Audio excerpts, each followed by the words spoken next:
সকাল সকাল উঠে যাচ্ছি হচ্ছে আজকে গিয়ে পড়তে। মাঝখানে তো অনেক দিন পড়তে যাওয়া হয়নি কলেজ যাওয়ার কারণে, তো এই জন্য এখন বেরিয়ে পড়েছি।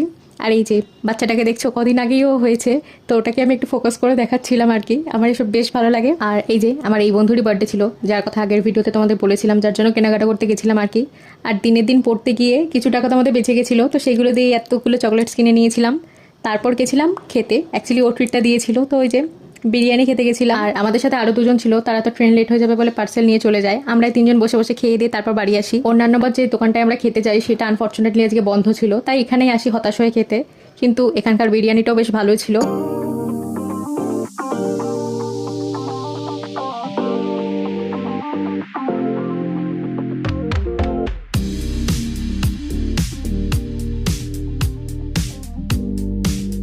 তারপরে তো আসে এখানে আইসক্রিম খাওয়ার জন্য। ও বলেছিল ট্রিট দেবে, বাট এখানে আনফর্চুনেটলি কোনো আইসক্রিমই নাকি ছিল না। তো যাই হোক, হতাশ হয়ে বাড়ি চলে